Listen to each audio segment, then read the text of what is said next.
ഇത് radio Janvani 90.8 megahertz മലയാളത്തിന്റെ മധുരതരംഗം.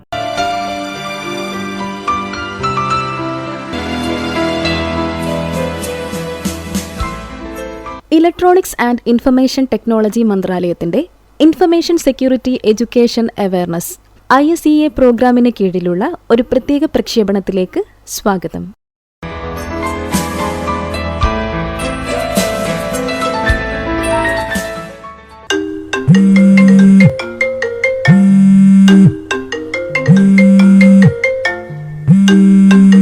Hello hello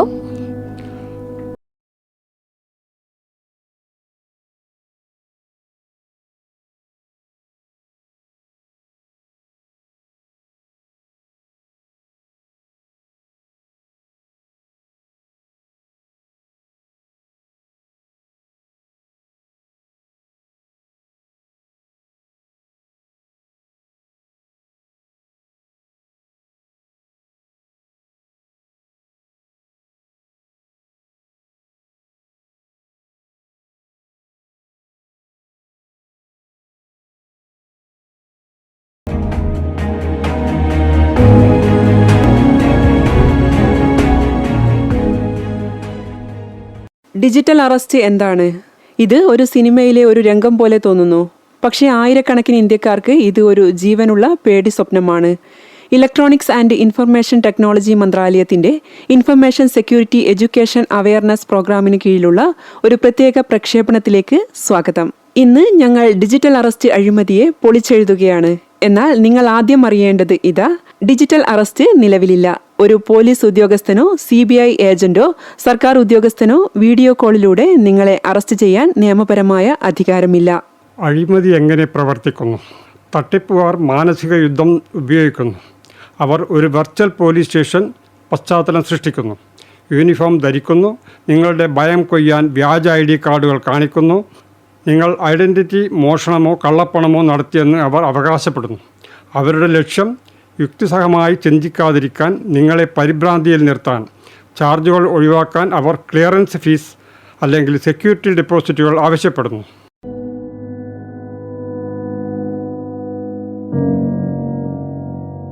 ഞാൻ 2 ലക്ഷം രൂപ ട്രാൻസ്ഫർ ചെയ്താൽ അവർ എൻ്റെ ഫണ്ടുകൾ വെരിഫൈ ചെയ്ത് ക്ലിയർ ചെയ്ത് കഴിഞ്ഞാൽ തിരികെ നൽകുമെന്ന് അദ്ദേഹം എന്നോട് പറഞ്ഞു.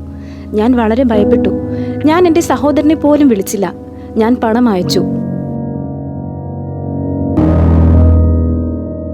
90.8 FM. ഇത് മലയാളത്തിന്റെ മധുരതരംഗം. ജൻവാണി, ശ്രോതാക്കളുടെ പ്രിയവാണി. നമ്മൾ എന്തിനാണ് അതിൽ വീഴുന്നത്? ഇത് എന്തുകൊണ്ട് പ്രവർത്തിക്കുന്നു? കാരണം ഇത് അധികാരത്തിലുള്ള നമ്മുടെ വിശ്വാസത്തെ ലക്ഷ്യം വയ്ക്കുന്നു. നിയമപരമായ നാശനഷ്ടങ്ങൾ നേരിടേണ്ടി വരുമ്പോൾ ഏറ്റവും വിദ്യാസമ്പന്നരായ വ്യക്തികളെ പോലും കൃത്രിമം കാണിക്കാൻ കഴിയും. എന്നാൽ ഓർക്കുക, യഥാർത്ഥ അധികാരികൾ ഒരിക്കലും പണമോ നിങ്ങളുടെ OTP, ആധാർ അല്ലെങ്കിൽ ബാങ്ക് പിൻ പോലുള്ള സെൻസിറ്റീവ് ഡാറ്റയോ ഒരു ഫോൺ കോളിലൂടെ ആവശ്യപ്പെടില്ല. നിങ്ങൾക്ക് ഒരു സൈബർ ശുചിത്വ ചെക്ക് ലിസ്റ്റ് തരാം. നിങ്ങളുടെ സൈബർ ശുചിത്വ ചെക്ക് ലിസ്റ്റ്. സുരക്ഷിതരായിരിക്കാൻ സൈബർ ശുചിത്വത്തിൻ്റെ ഈ 4 തൂണുകൾ പിന്തുടരുക. ശാന്തത പാലിക്കുക, സ്ഥിരീകരിക്കുക, ആരെങ്കിലും പോലീസാണെന്ന് അവകാശപ്പെട്ടാൽ ഫോൺ വിളിക്കുക, യഥാർത്ഥ ഏജൻസികൾ വാട്സപ്പ് വീഡിയോ കോൾ വഴി അന്വേഷണം നടത്തുന്നില്ല, നിങ്ങളുടെ ഡാറ്റ സംരക്ഷിക്കുക, നിങ്ങളുടെ പാൻ, ആധാർ, ബാങ്കിംഗ് വിശദാംശങ്ങൾ എന്നിവ അപരിചിതരുമായി ഒരു കോളിൽ പങ്കിടരുത്, ഔദ്യോഗിക ചാനലുകൾ ഉപയോഗിക്കുക. നിങ്ങൾക്ക് ആശങ്കയുണ്ടെങ്കിൽ നിങ്ങളുടെ പ്രാദേശിക പോലീസ് സ്റ്റേഷനിലേക്ക് പോകുക, അല്ലെങ്കിൽ ഔദ്യോഗിക സർക്കാർ ഹെൽപ്പ് ലൈനിൽ സ്വതന്ത്രമായി വിളിക്കുക. ഉടൻ റിപ്പോർട്ട് ചെയ്യുക. നിങ്ങളെ ലക്ഷ്യം വെച്ചിട്ടുണ്ടെങ്കിൽ ലജ്ജിക്കേണ്ടതില്ല. നമ്പർ ബ്ലോക്ക് ചെയ്ത് cybercrime.government.in റിപ്പോർട്ട് ചെയ്യുക. ഭയം നിങ്ങളുടെ നമ്പറിലേക്ക് ഡയൽ ചെയ്യാൻ അനുവദിക്കരുത്. അറിവാണ് നിങ്ങളുടെ ഏറ്റവും മികച്ച പ്രതിരോധം. ഇന്ത്യ ഗവൺമെൻറ്റിൻ്റെ ഇലക്ട്രോണിക്സ് ആൻഡ് ഇൻഫർമേഷൻ ടെക്നോളജി മന്ത്രാലയത്തിലെ information security education awareness ISEA പ്രോഗ്രാമാണ് ഈ പ്രോഗ്രാം നിങ്ങൾക്ക് കൊണ്ടുവന്നത്.